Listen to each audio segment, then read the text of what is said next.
because I think what happens with a lot of traders is they look at the 1 hour chart to define their support and resistance. I would suggest rather looking at maybe the daily chart and finding those sweet spots on the chart where you've got repeated support. Two traders, Darren and Walter, pull back the curtain on profitable trading systems, consistent money management, and profitable psychological triggers. Welcome to the Two Traders Podcast.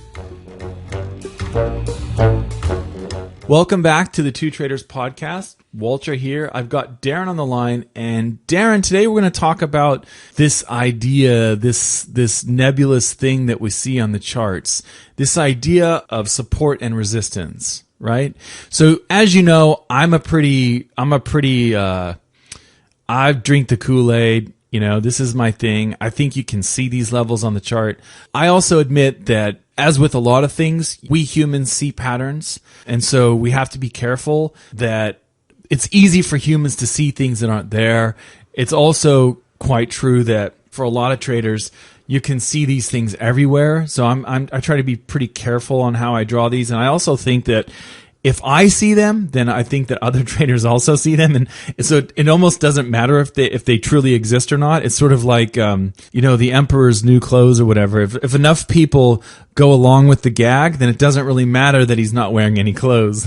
So it's kind of like, it's like a self-fulfilling prophecy or whatever, where if enough people see support and resistance on the charts, it doesn't really matter if it exists or not. It's, they're going to react to that. And so, but the other thing I should note is that I am not one of those traders who says, okay, like for example, as we're recording this week, the Aussie hit a significant level of support and resistance that I've been watching for a long time. Now, it came back and it's pulled back from that level so far. But I don't just take a trade because the market has hit a level of support and resistance. It also has to show some sort of pattern, some sort of pattern that I've tested, that I'm comfortable trading with, that I've seen the numbers and I believe in. So it's not just that, oh, okay, we're at support here, so I'm going to buy. That's not part of the deal. And some traders I know will just do that. They'll just take trades off support and resistance. And other traders I know will just use patterns. They just trade off a pattern. So I like to see both line up. So that's why I don't trade as often as a lot of traders would like me to, because I need to have both of those things lining up. But that's how I approach it. And I know you probably have some different ideas. Yeah, well, that was, really what the reason I suggested we have a discussion about support and resistance today is, obviously because it's something you trade.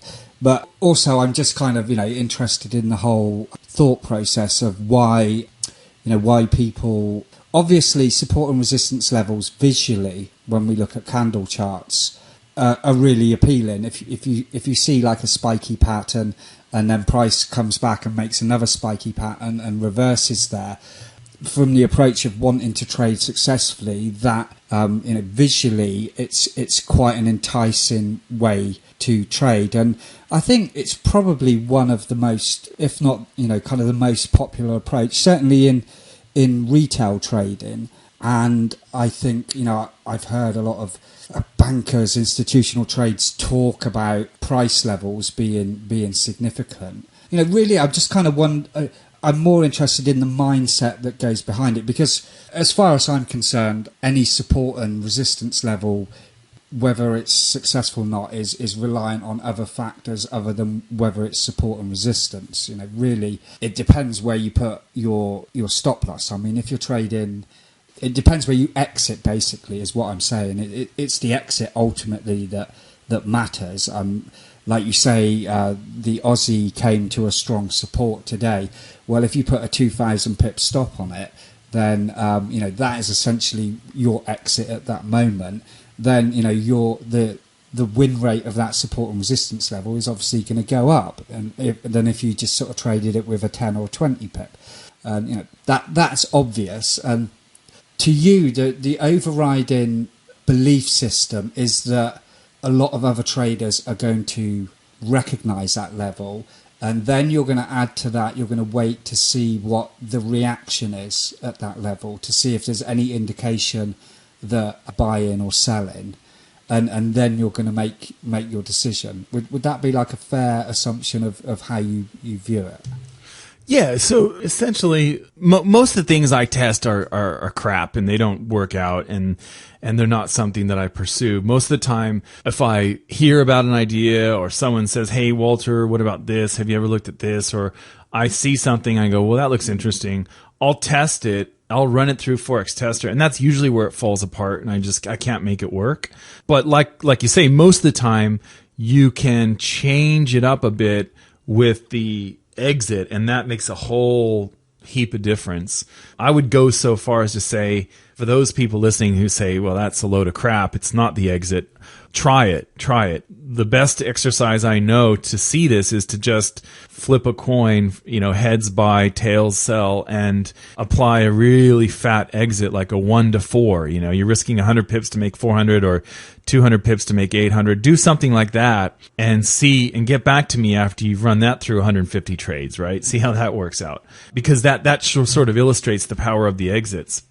Now, for me, the main thing I do is I look for those spots on the chart where the market has repeatedly reversed, and then when it gets there, I'll wait and watch. And then there's one of two things that it can do. Well, three things really. The market can get to one of these levels, and then it doesn't do anything. It doesn't give me a bullish or a bearish pattern, so I just do nothing. Sometimes it'll get to the level and it'll print a breakout pattern. So it's going to go beyond that level, and it suggests a breakout trade.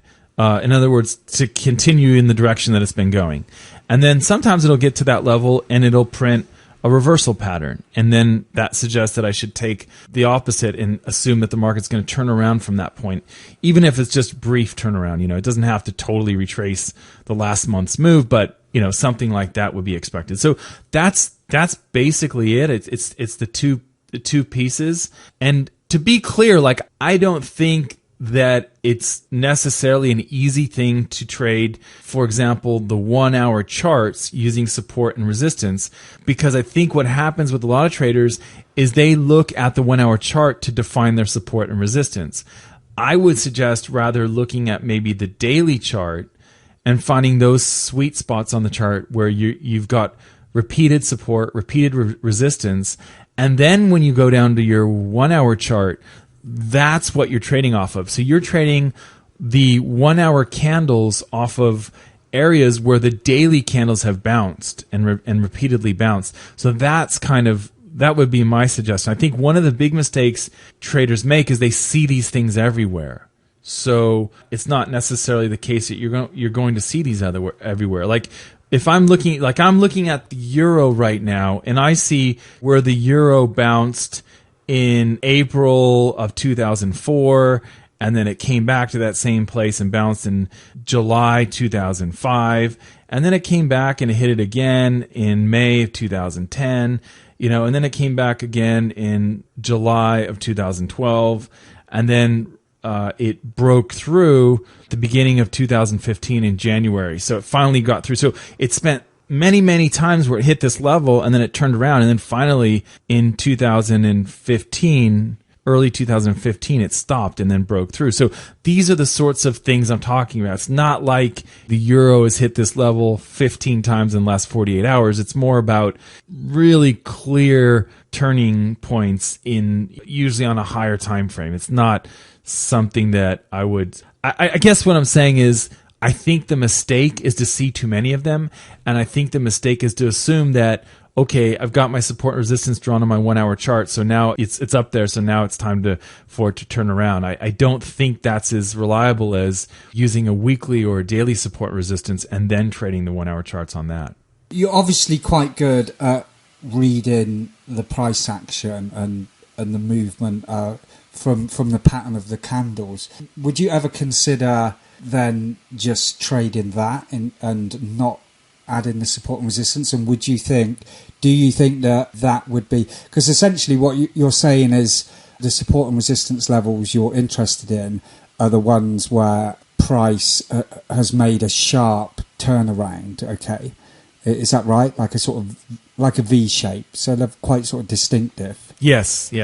Would you not consider just trading the that shape appearing on the charts, and the fact that it's appearing is indicating that there is resistance there, even though that you haven't predetermined it or looked back to see if it was before, but just the fact that it's making that movement in price indicates that there is support or resistance there, and then trading that. Yeah, it's interesting. I know traders who've done that. One of our friends, Colin, he got really good at that, where he just disregarded the support and resistance, and he was always in. So he was taking these price action setups, and he was always in. He was always long or short, and it's worked well for him. I think he's on his third hedge fund job at the moment.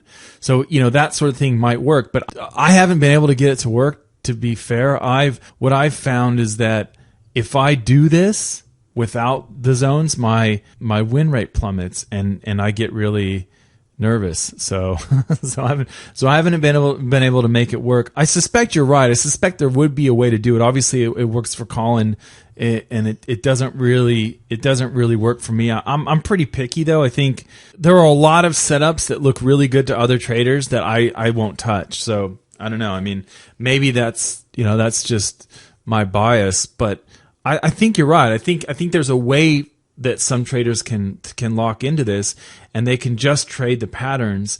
I suspect, however, that they're probably trading a subset of the pattern. So, for example, like maybe they're trading a special case of pattern that they see, and this may be wrong, but they might be trading like a special case of the pattern. And so what's happening is they're, in some way they're trading pattern that makes a lot of sense to them. So they're not really relying so much on the support and resistance. And that may be there. And as you say, the problem I see is that you get too many of these in situations that aren't good. So like you might get a reversal pattern, right? And then the market comes back up and gives you another reversal pattern 3 candles later or something like that. And they're all sort of jumbled together. And to me, that suggests breakout, right? Not a reversal. When you get too many candles that are sitting on a support and resistance level, by definition, to me, that's the market coiling up and getting ready to break through to the other side. So yeah, so I haven't been able to make it work. I don't know why. I just haven't been able to make it work. I've tested it and I've tried, but I found that I just get too nervous when my win rate plummets. It just basically means you'd have to adjust your exit, basically, I guess is what I'm saying. So you know what I mean? So if you're going to trade this where you don't use support resistance, you need to do something like what Colin did, which is basically he was always in, and he was getting out of his trades when he got a reversal signal. So it was a sort of a trailing exit, wasn't it? So what that meant was when the market was choppy, he was losing money, but when it was really moving and making these wild moves, he would lock in huge chunks of profit because he wouldn't get out of his trade until he had a reversal signal. So whereas if I were using that same strategy where I was just taking any of the signals I see, I'm going to probably end up making it a losing strategy because my targets are too close, right? I'm not allowing those big swings to bump up my average winner. So I think that's probably what's going on there. I really like that element of using the higher time frame support and resistance and then trading it on the lower time frame, really, because one, like you say, it kind of forces you to wait. It stops you from trading too much when perhaps there isn't. It kind of makes you be patient, if you like. And the other element is that it kind of forces you to trade with a bigger risk to reward as well. I mean, if you're entering on a lower time frame and aiming for the next daily support and resistance, it kind of, whether statistically it's true or not, it's just kind of forcing you down the road of trading, for a higher risk to reward, and that in itself can make all the difference to any technical strategy. I mean, I traded support and resistance for a long time, and I really liked it, and I got into it really deeply, but I couldn't quite get it to fit. I mean, it really nearly was like the perfect thing for me, but something about it wasn't fitting. I think in the end, it might well have been the fact that it's so popular and that so many people are trading it, and they've all got their own very strong belief on, this is the right way to draw support and resistance, and this is the right way to trade it. And I think that for me was the fact that everyone's looking at it was a negative for me. So I eventually had to break away from that and say, right, well, what is nobody doing?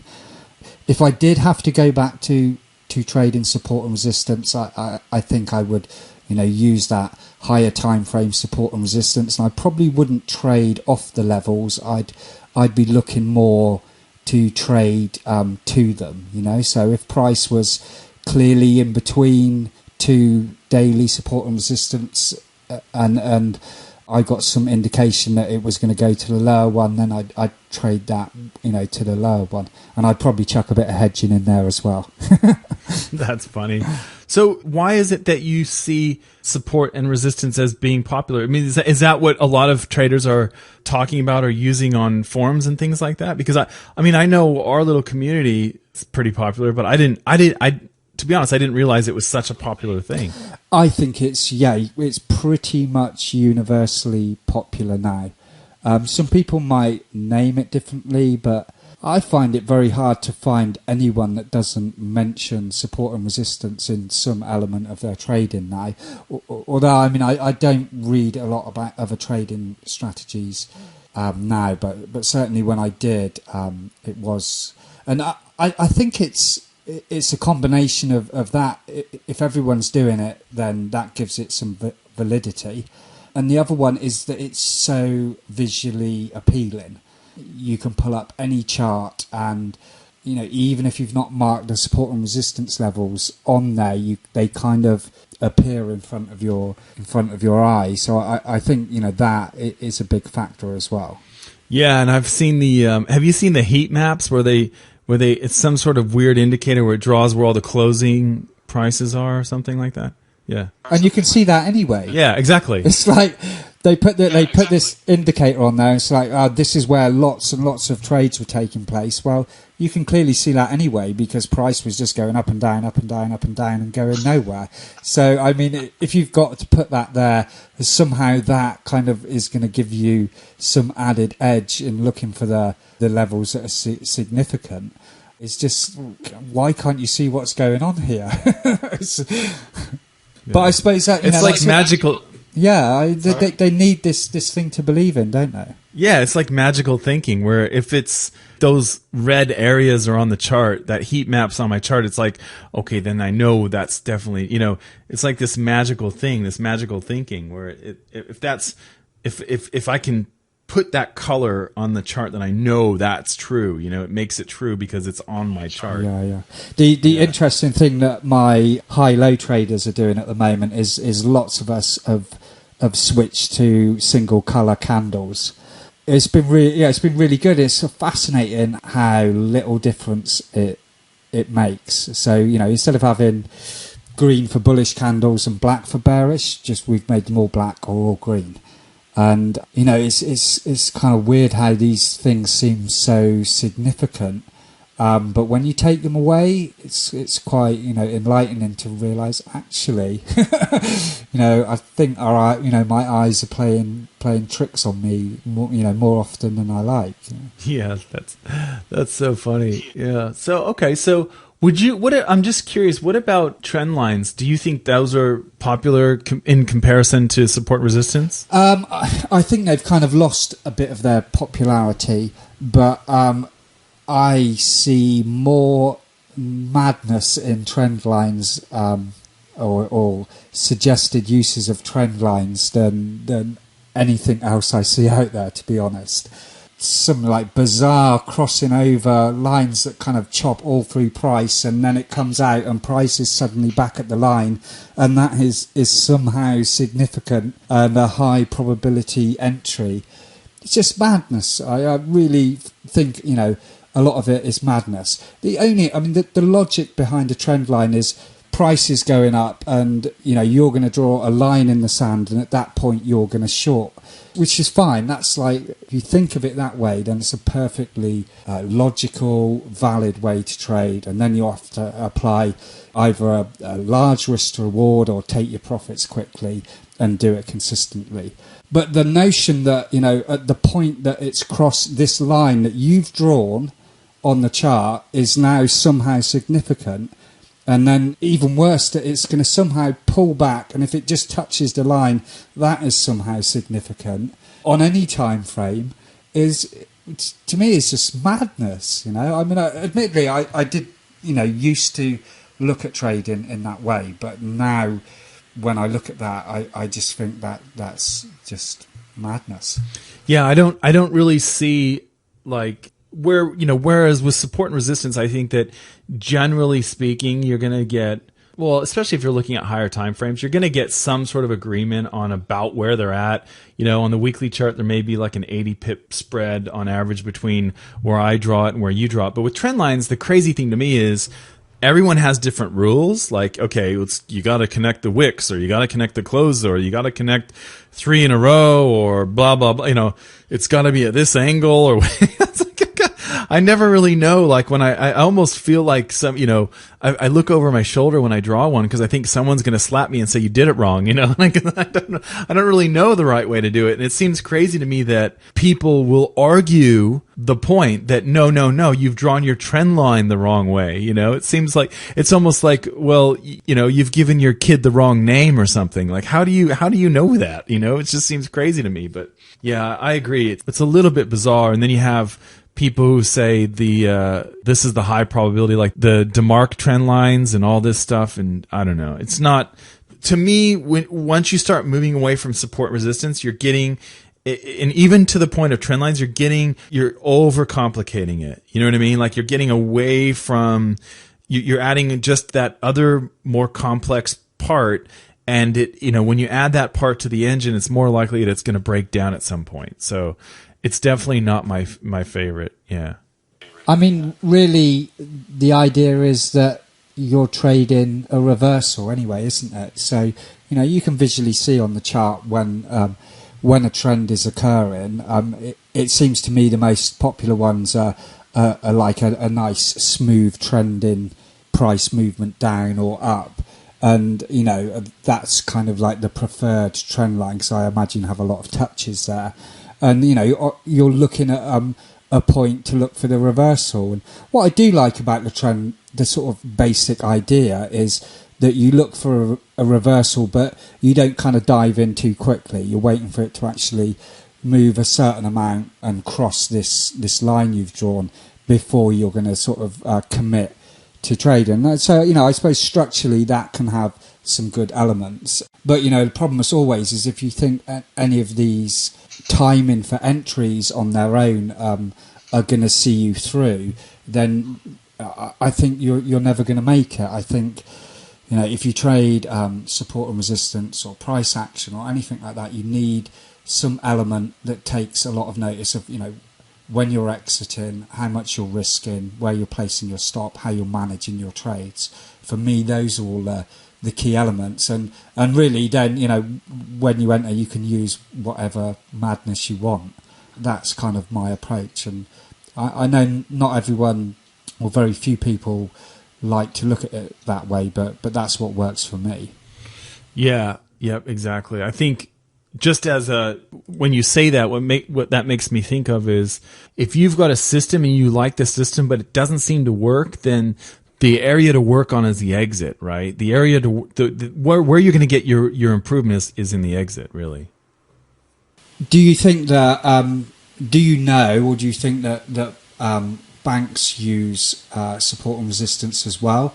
Or is it the fact that banks and institutional traders are filling large orders at certain prices that is why support and resistance exists anyway, and that's kind of the key element to them? Yeah, I would hesitate to say I don't know.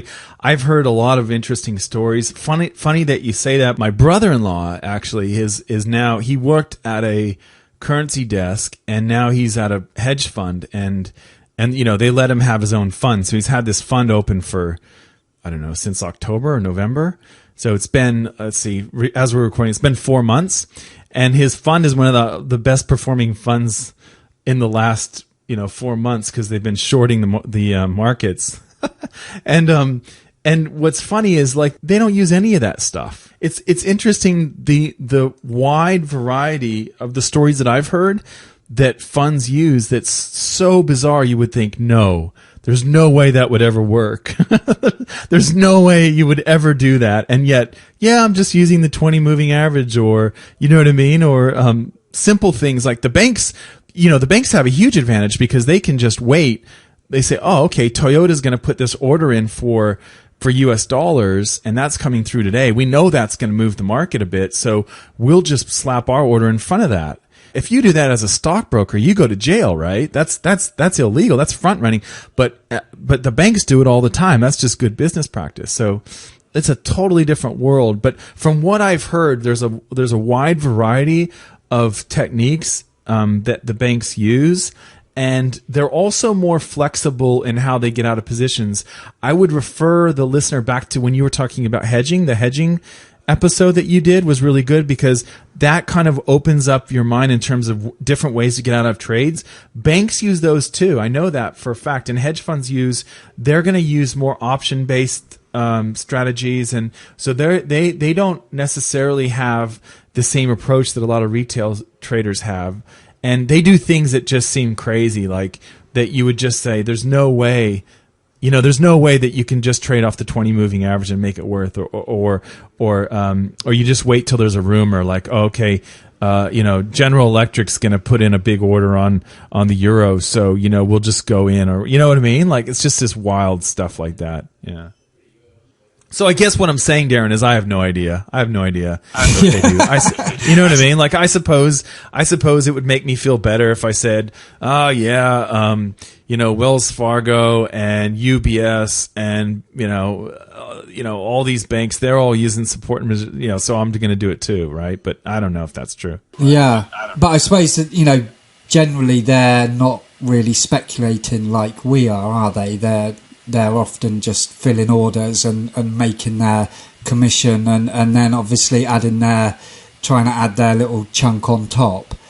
So they're coming at it from a different point of view, aren't they? Because like you say, if they've got a massive order that they need to fill, then there's no analysis really that company's doing. They just they need to change euros to dollars and they want to get a good price for it and they need to do it before the end of May or whatever. And so they've got a different those orders are not speculating on market movement like we are. Yeah, exactly right. Yeah. And the other thing I would say is just because they're a bank doesn't mean they're always right. Just yesterday, I saw a thing that said that one of the banks in Australia was saying that the Aussie dollar was going to go up 2 cents, and there was nothing that was going to stop it. Immediately, when that report came out, the Aussie dollar fell 2 cents. Now, it doesn't mean that it's not going to eventually get to where they said it would. It just seems crazy to me that people look at what the banks say or institutions say and say, okay, well, they're doing that, so I'll do that too. That's not really. You're better off just doing your own analysis, whether it's based on the RSI or flipping a coin or support and resistance, doesn't matter. You're just better off owning your own your own trades instead of, because then you can blame someone else if it doesn't work out right? You can say, well, I was following the National Australia Bank and they said that the Aussie dollar was going to go up. How could, you know what I mean? It's the same thing with indicators. You can throw that indicator away. You can never use it again. You can throw that advice away or that newsletter or whatever you're using. So I think it's healthier to use your own analysis and stick to that rather than trying to duplicate something else or piggyback on someone else. Cool. All right, well, thanks a lot, Darren, for your time, and we will see you next time. Thanks. Cheers, Walter. See you soon.